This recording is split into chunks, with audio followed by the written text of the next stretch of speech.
What's going on, everybody? We are back. Podcast 59. Something that we have not mentioned at all. The XFL started. Was that the Rocks League? Is that who? Is the owner or whatever? Yeah. They've tried to bring this back like 8 times, haven't they?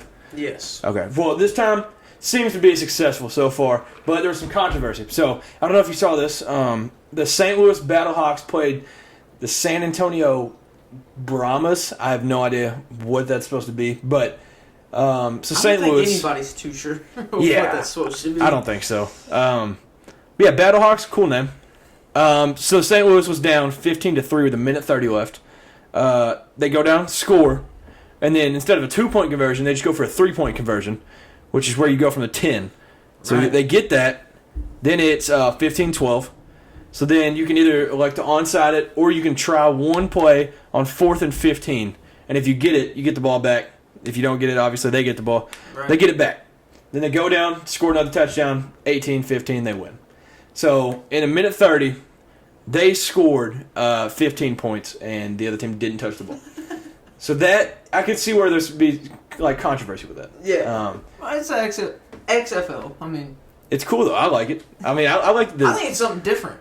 Yeah, I think it's dope it being like crazy like that though. Like the game's never over, honestly. And you know who the quarterback of Battlehawks is? A.J. McCarron. There college football legend. Yeah. But yeah, I like it though. Did you hear his reasoning for playing in the XFL? No. He said, there was nothing wrong. He said it was a great job being a backup quarterback in the NFL, but he loved the game too much. He wanted to play. He wanted to make those memories with his kids, and his kids remember him playing football rather than, being on the sidelines and not being on the field. So I thought that was that's really super cool. Yeah, and I could see like a lot of guys kind of like with that in mind. Like, there's a lot of great backups in the NFL that would go thrive. XFL is getting very more popular. Yeah.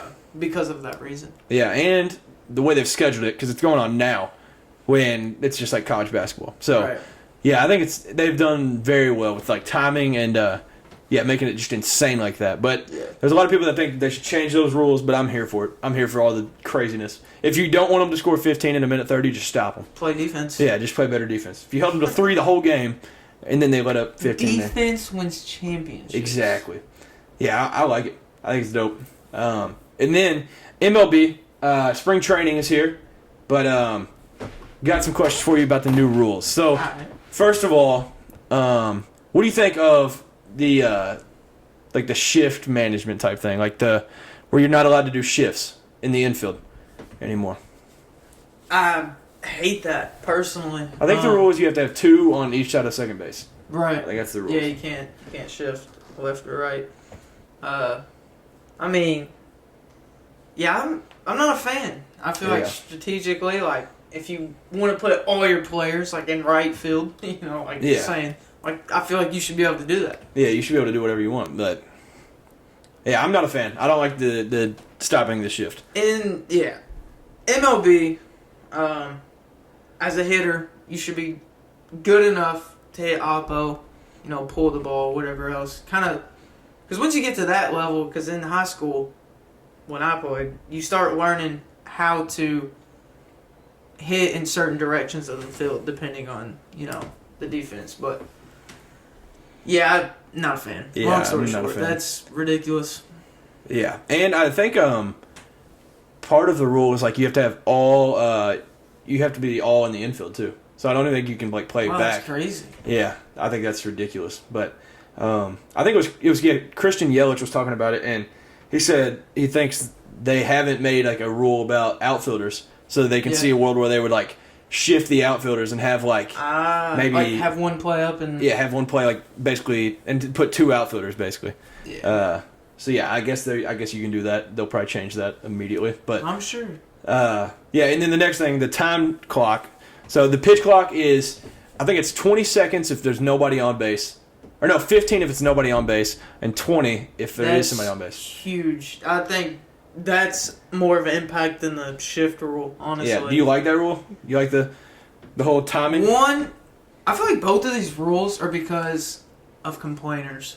Yeah. Because, like, the shift, obviously somebody's like, well, they can't put all their guys over there. I want to, get better. Hit somewhere else. Yeah, just do better. And then the time thing is just people whining about how long the game of baseball is. I feel like it just speeds up the game. I do agree that it takes like 8 hours to watch a game at home. Really if you're at a game, it's different. I feel like it doesn't feel like it's that long, but I've always said this. Like, watching baseball on TV and actually being at the game is like two different worlds. Yeah. Because watching on TV, you can't... There's just something about baseball on TV, you can't get like the full like effect almost. But at the game, I love going to baseball I love going to baseball games. Even Reds games. And that's even fun. So you can imagine what a good team like would feel like. So exactly. Yeah, I do. They did see, it was like the average time of like spring training games last year was like 3:10, like 3 hours 10 minutes, and then on average this year it's like 2:40, 2 hours 40 minutes or something. Oh, so I mean it's going down. Like, it's going 35 minutes. Something like that. Enough, I guess, for people to not complain about it. I think the main thing for the like time change, I feel like 15 seconds is quick though.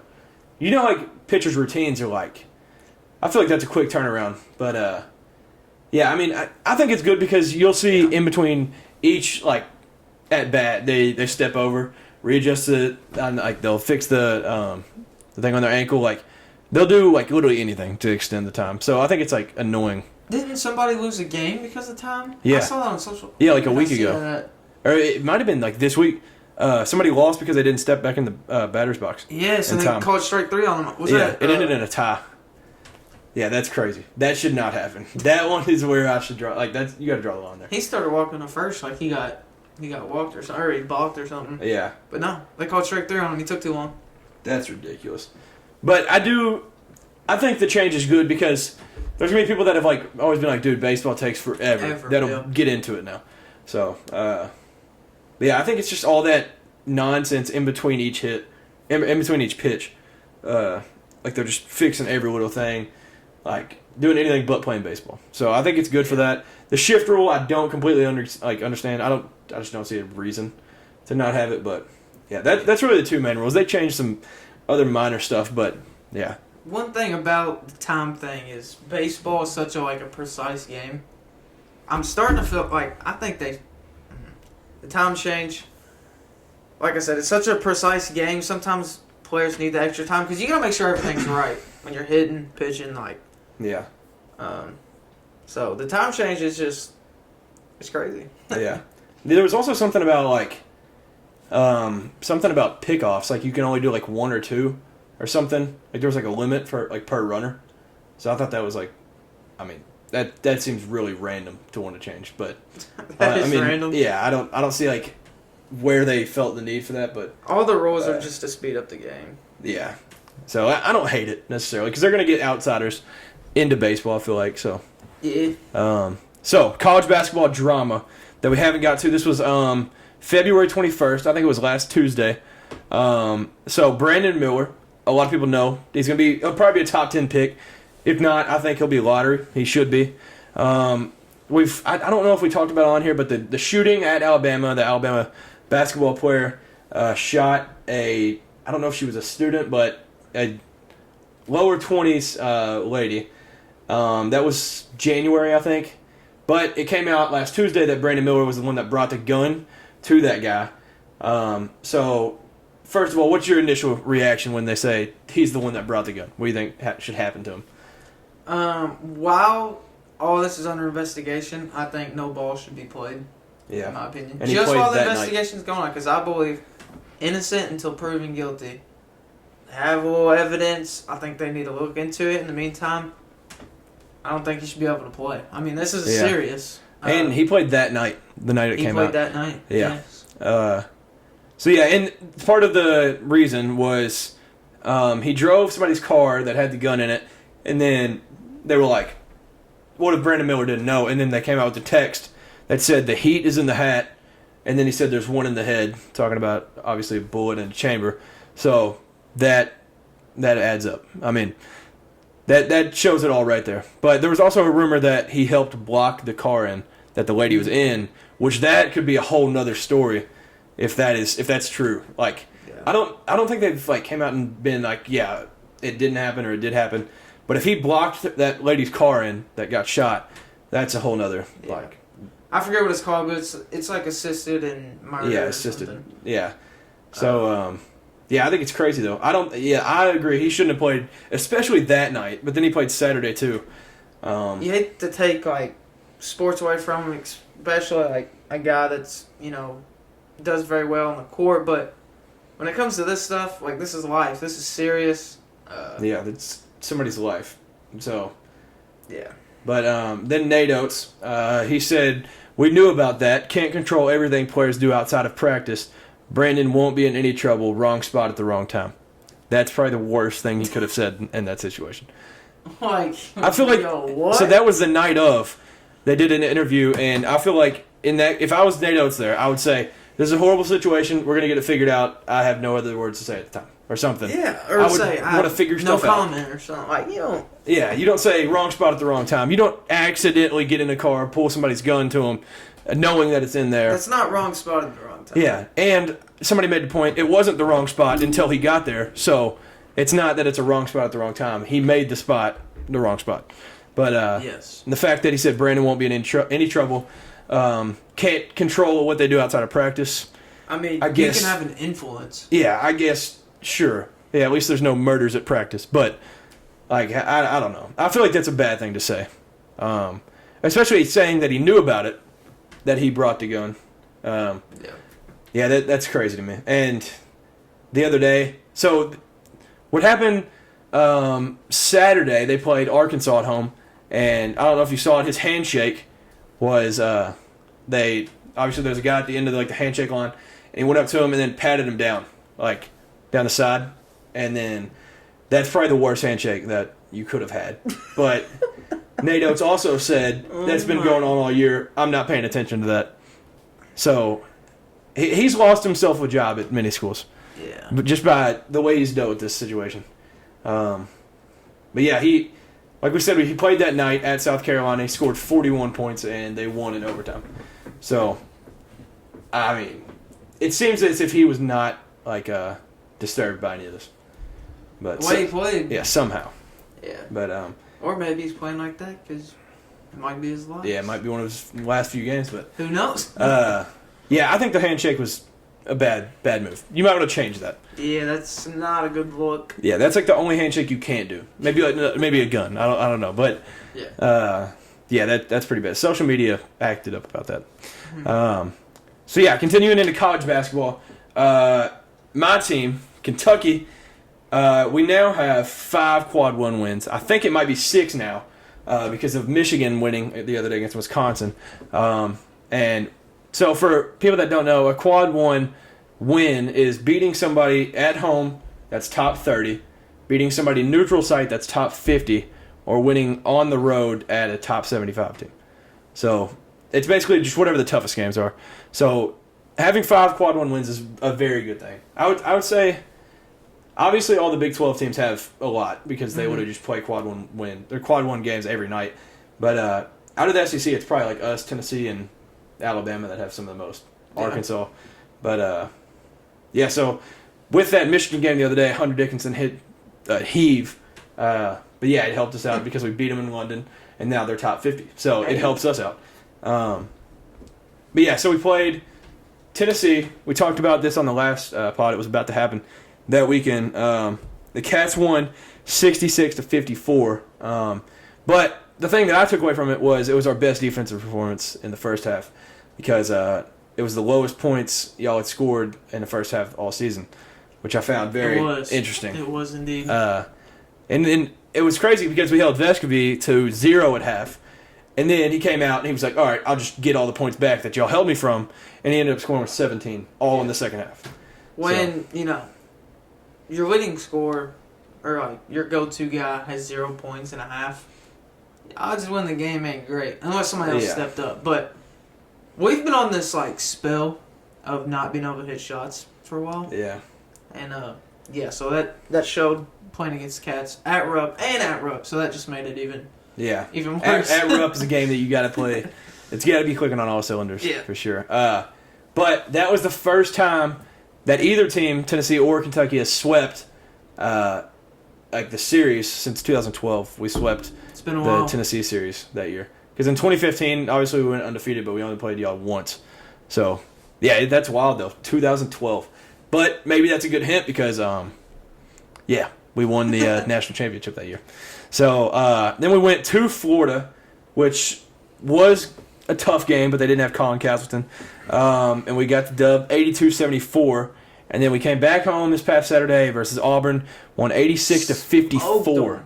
Yeah, and it wasn't even that close. That was 32 as a final, but we were up 40 before we put in the walk-ons. Right. So the team managers and all that. Yeah, basically. Yeah, guys that barely understand the sport. So Auburn hasn't beat us at Rupp since 1988, which is an insane stat. That stat is wild. I don't know how they didn't beat us. I don't even know if we played them at Rupp the COVID year, but that's just crazy to me. 1988 is insane, and that's a good team. That's a good program. So I figured that had to be more recent. But that was the most fun game I've seen. Like I said, that Arkansas was the most fun half. We played like that both halves, basically. Yeah. There was a point where Reeves hit back-to-back threes, and then it went in possession, and then he hit a deep three, and I was like, this dude he's feeling himself. And I was like, this guy, and they on the announcers were like, he's a flamethrower. Like, this guy. Hyping him up. Yeah, so that was very, very promising. I don't remember. He ended up with having 16 or 18 in the second half. I feel like y'all really picked it up lately. Yeah. Y'all were a little bit shaky, I feel like, beginning of the season. Now I feel like y'all have really started figuring stuff out. Yeah, that South Carolina loss was probably the second worst regular season loss we've ever had in program history. And then now we're here. Even if you said 3 weeks ago, 3 weeks ago we had one quad one win, and we were on the outside of the bubble, and now we're projected 6th seed. That's crazy. That's a complete flip. Yeah. So we ended the month on a 4-game winning streak, and then now we've got Vandy and Arkansas to finish off. Vandy will be senior night, and it's the most seniors that we've had participating in senior night under Cal. It's 6. We've got 6 guys. So Tennessee has 6 seniors as well. Yeah, that's crazy. I never thought there'd be a day that under Cal we'd have 6, but there will be a few of them return. They'll go through it, and then they'll just go through it next year. But so now we're ranked 23 after being out of the poll for 8 weeks.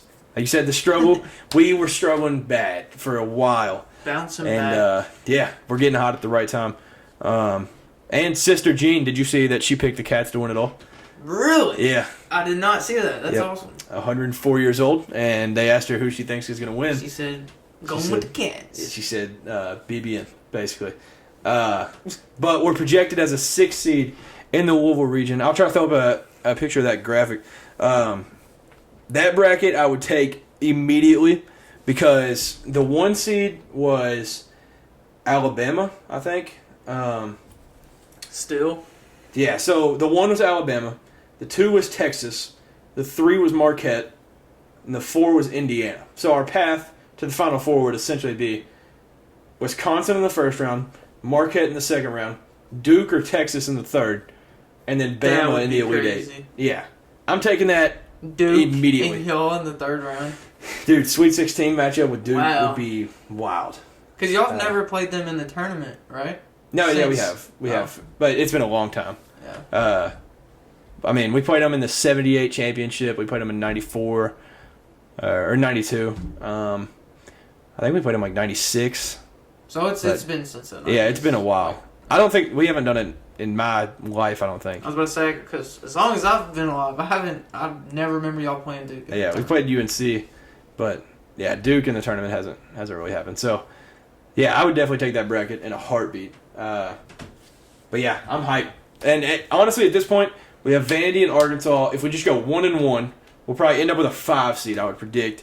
If we won both of them, we are talking 4 seed, and playing in the Louisville region is absolutely amazing because we would have the home court advantage in all those games. Be here, So that would be amazing. But I would take that bracket in a heartbeat. And that was 2 different people predicted that exact same region. So wow.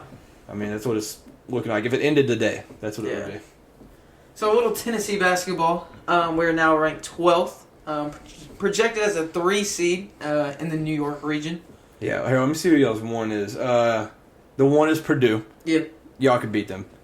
The 2, Kansas State. I like your confidence. Hey, Purdue, y'all got it.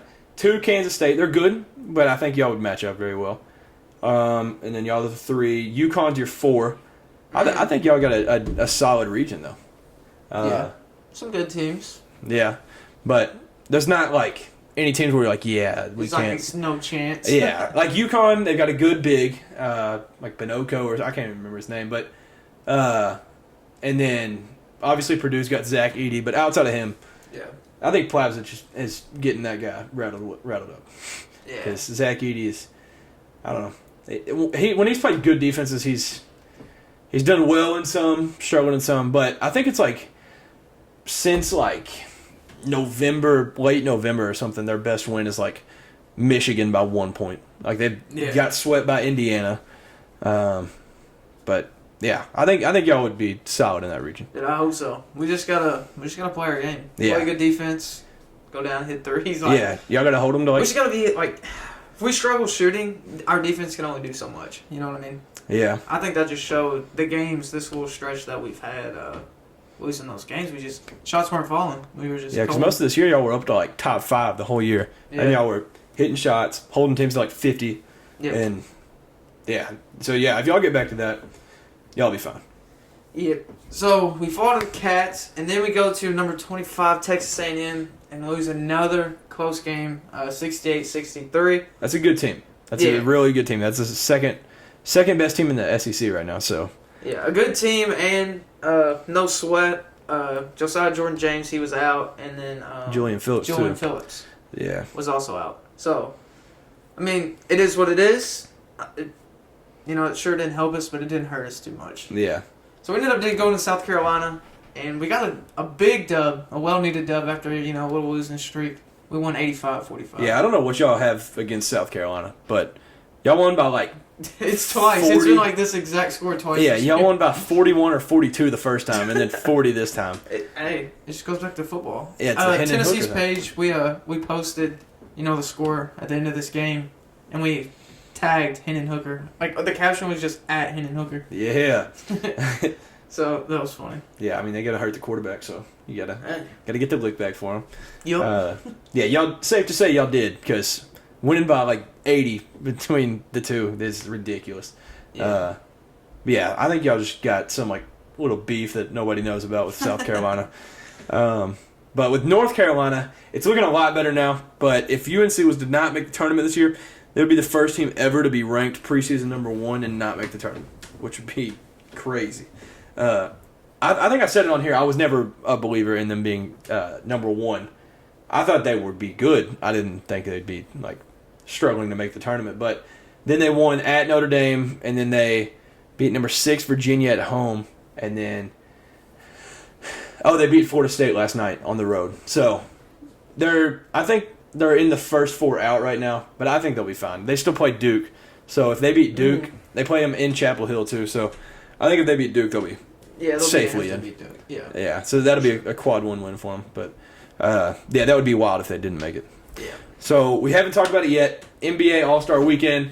Gonna run through the awards real quick. DK Metcalf won the MVP of the Celebrity Game. Jose Alvarado was the MVP of the Rising Stars Game, which everybody knows. That's Grand Theft Alvarado. Yeah. And then the Jazz team wins the Skills Challenge, which I think is really impressive that they do. So they take the 3 like younger guys or 3 whoever from whatever city it's in, and then they take the rookies. So that was Paulo, Jaden Ivey, and I can't remember who the third one was, but and then they did the team Giannis. So they had it's Giannis, Thanasis, and Alex, just the Antetokounmpos, which is wild to me that it's just a family trio in that challenge. That's insanely impressive. But Giannis did not participate, and Drew Holiday took his place. But yeah, so Jazz kept the home court advantage there. And then Dame Dollar won the 3-point competition in the Weber State jersey, which I think is a dope touch. And then Mac McClung was the story of All-Star Weekend. He's the second undrafted player to ever win the dunk contest. In your opinion, did he save the dunk contest? He definitely got the dunk contest back on notice, if you know what I mean. Yeah. Yeah. Because he was 3 out of the 4 were 50s, and the one was like a 49.5. Yeah. That he went stupid. That was the craziest. That outside of like 2016, that might be the best performance I've seen out of a player. The fact that he's like 5'6", 5'8" maybe, and then he jumped over the two guys, threw it off the backboard, then dunked it, and then to finish it, he did like a 580 or whatever. Like, yeah, that was nuts. Yeah, that was wild. He definitely brought, the attention back on the dunk test, making people go, maybe it's not dead. Like, this guy just came out of nowhere, did his thing. Like, yep. It was exciting. It was fun to watch. Yeah, it was actually enjoyable. And, because Jericho Sims tried to ruin it. He pulled the paper from the net, and it had 50 on it, which was the stupidest dunk I've ever seen. And then he tried to do the double arm, and only got one arm in it, and then he pulled the other one up. Like, it is embarrassing from him. Yeah. But, so Mac McClung also said if they'll have him back next year, he will do the dunk contest again. And he ain't even reached in his bag yet. Because there's dunks on, like, social media. Or he's got berserk. Dude, he's got a lot more in the bag. But, yeah, then the All-Star game, Team Giannis won it for the first time as a captain. So it was Giannis and LeBron. Jason Tatum broke the record for the points in an All-Star game. Huge. Broke Anthony Davis's record. So he scored 55. But I think part of it is that he went to Duke, so I have like a hatred towards him. I don't hate the guy, but he played like a record of minutes in the All-Star game. And he sat 1 minute. Because of his roots. Yeah, but he sat 1 minute in the second half when other guys played like 9 minutes total. So I think it's a little... Well, how's that fair? Yeah, that's not fair at all. Like, I mean, you could tell he was trying so hard to break that record. So I guess congrats. Well, I mean, I don't know why you want that. Congrats, but no. Yeah, that was because AD did it without even like you could tell he wasn't trying. It was like not really like trying to do it. Like there were people trying to like break records for assist, and he just happened to be the guy that was going up for the lob. Like it just kind of happened. I think he had like 52, and then this dude was like shooting buzzer beaters, like driving and stuff, and like nobody's playing defense, and like dude, it's like bro. Yeah, cool stat. But yeah, he won the All-Star Game MVP. And then even when Curry did it last year, he scored 50. But he had I think he hit like 16 threes or something. Wow. So that was understandable. Like, it was cool that he was doing it. But, yeah, there was a lot of people upset about Jason Tatum doing that. And then one last of the trade stuff going on. We talked about Russ got traded to the Jazz, but now he's been traded to the Clippers. So... Now he's with Kawhi, PG, obviously the legend Zubac. So yeah, his first game, Clippers played the Kings, and they had the second highest scoring game in NBA history. So the Kings won 176 to 175, tied the most 3-pointers made in a game. Monk and Fox combined for 87. Monk had 45, Fox had 42, Kawhi had 44, and Paul George had 34. So. That was an awesome game. I watched the fourth quarter of it. That was awesome. That was such an electric game.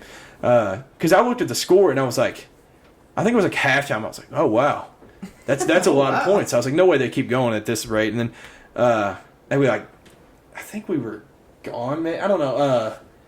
But yeah, I went to go watch it in the fourth, and I was like, this is a stupid amount of points. Yeah. But yeah, when you got 3 guys in the 40s, it's understandable. But yeah, lastly, NCAA football, just like MLB, they're trying to change the game. So I need your opinion. Yes or no? They're doing too much. Yeah, they're doing it's way too too much. So, yes or no on these rules. So, do you like the no consecutive timeouts, aka icing the kicker? Actually, it's saying you can ice the kicker, you just can't call it back to back if you have you just can't call 3 in a row. I like that. Yeah, I don't really remember a scenario where that's happened, but I guess put it there to people can't do it. I remember a scenario, but it's just like, bro, you already iced him. Yeah. Yeah, he gets the point. There's no double icing. Yeah, you're not going to just ice him even more. But, yeah, so I'm here for it. No extending a quarter for an untimed down. So there's a flag at the end of the first quarter. They're just going to start the second, and it's going to run the clock instead of doing that last play on an untimed down. Do you like that one? No. No? I don't like it either. If there's a flag at the end of a quarter, you should finish out the play after that flag in that quarter. Yeah. And I'm assuming... It just makes sense to me. I don't know. That's what I think, too. Especially before halftime or something like that. Yeah. You know what I mean? Yeah, I don't think the end of the fourth. I think maybe like the second and the fourth quarter might be different, but I think for the first and third. First and third, that's yeah. So then these two are kind of the bigger ones. The clock would continue to run after an offense gains a first down, except for the final 2 minutes and a half. Yes or no? Bro, why not just keep it the same? Yeah, I think they're also trying to just speed this up. That's all it is. That's what I'm seeing right through all these rule changes. They're just trying to make games faster. You know what faster means? Money faster. Yep. Because they won't cut out commercials, but they'll cut out time. Yep. That they're actually playing. So. Yep. Yeah, it's all money. But I can kind of see this a little bit, but I think the clock stopping after the first down is a college thing, and I think it's awesome the way it is. True. So I think it's good with them keeping the clock to where if you get a first down, it stops until you get set. See, I feel like this rule change will change the whole game, though. Because, you look back in history, they didn't have that. Yeah. So, they went down, 2-minute drill, marched down the field, and, won a game. Now it's it's just too different. I don't like change. Yeah, like see, that. even at the end of the Tennessee game, that was very useful because y'all were getting a first down, and then it would stop. And then, so there's, situations where that is very beneficial. And now, I guess inside the last 2 minutes. So, I guess that does fall into the Tennessee category. So, take back everything I just said. Yeah. For college, I don't. So, I guess at the end of the first and the third, I guess it doesn't matter, if you run out of time. But, I don't know. I feel like it needs to be 3 or 4 minutes instead of 2, because 2-minute drills are already tough. With the first down stops. So, I don't know. I just don't see a reason. This will definitely speed it up. But, and then the last one, the clock will continue to run after an incomplete pass once the ball is spotted for play. So, I don't like that either. That makes no sense to me. Is it even like that in the NFL? Wait. So, if there's an incomplete pass, once the ref touches the ball, waves the ball on the hash, whatever, it's going to start. Clock starts. Yeah. Once the ref backs away and closes the whistle. That's ridiculous. That's crazy, bro. That's a stupid rule. That's changing the whole game. Yeah. That's way less plays, for sure. Because, even an incomplete, you're oh, well. And then you, slowly get up to the line, and then you regroup. Horrible. That one is stupid. That one... That might be the worst one. Yeah, that one probably is. I can understand the one with the clock continues to run on offensive first downs except for the last 2 minutes, but that one is ridiculous. So now you can't even play strategically. If you have to scramble out and throw the ball out of bounds, okay, you get that time before the ref lays the ball back down, but yeah. See, I don't know how that's going to work. It changes the whole. I don't know how the whole throwing it away works either. So I don't know. I just don't see a point. Just cut out 10 commercials. So do these take place next? I think they're just trying to change them. I don't know if that's. I think it'll have to be passed. But yeah, that's what they've brought into action. There's no way that's being passed. I hope not. No shot. I hope not. And I feel like the clock stopping after first downs is literally until the ball is spotted. I feel like that is college football at its finest. That is a college football rule. That's what I'm saying. It goes back to history. You can't change the game in that way now. Yeah, because if you change it now, it's going to be like the NFL, and it's they play longer quarters. It just doesn't make sense to me. But I don't know why they're trying to change college football anyway, because there is 3 times to 4 times as many people watch college rather than NFL just because of how college football is. The rules, the players, you can't change it. Yeah, and I feel like there's a lot of people that I know personally that definitely take college football over NFL, but they just they watch NFL just to have it on. But I think these rules are ridiculous. Keep college football the way it is because it's great. Yeah, it's amazing the way it is right now. But I guess the consecutive timeouts, whatever, that one doesn't mean anything. Yeah. But the extending quarter for an untimed down, that one should stay how it is. And then the clock, I don't care how they do with the final 2 minutes one, but that last one better not happen or I'll be upset. I think we won't be the only ones upset. There will be a lot of people outraged over that. So I guess that'll just about do it. You got any closing remarks? March Madness is getting close. It is. We'll pop our brackets up on the screen once those come out, yes. for sure. We talked about it with Samuel last year. Maybe we should just have him back to talk about March. I know he's a Big East guy. I don't know a whole lot about the Big East. I know about like 3 teams. So. Yeah, he was way wrong last year. He was. Yeah. Yeah. Hey, we'll have to pick his brain this year. See what he's got. Yeah, we'll see. We'll see. What do you think? Teams like Purdue and see what the Vols and the Cats can do. But maybe it's also a curse that he's on. Because, something happened last March Madness. Yeah. Yeah. Because I'm pretty sure he said that game's no problem. Yeah, I feel like he did. Like, I'm going to have to go rewatch that. But we'll pull up the clip yeah. last year. And then got the greatest team of all time. We've got Kentucky versus St. Peter's. What do you think about that? Yeah, what do we think, Cade? What we got? What? You think that Kentucky the Hawks can pull off the upset? Yeah. No. Kentucky? Okay. Yeah, I don't think we really need to say. No, I mean, I think them beating the 120. I would love that so much. Yeah, we'll definitely have to find that. Yeah, that was ridiculous. So yeah, we'll definitely have something like that this year. Whenever the brackets come out, I think they come out like in 16 days. That's crazy. So I think that's when it starts. Actually, that's when March Madness starts, March 16th. So yeah, the brackets will be here in no time. It'll be the Sunday of the SEC championship is when the brackets will come out. So Selection Sunday is the 12th. It's crazy. Yeah. This season has flew by. We're already third month into 2023. Dude. It feels like yesterday we started SEC play.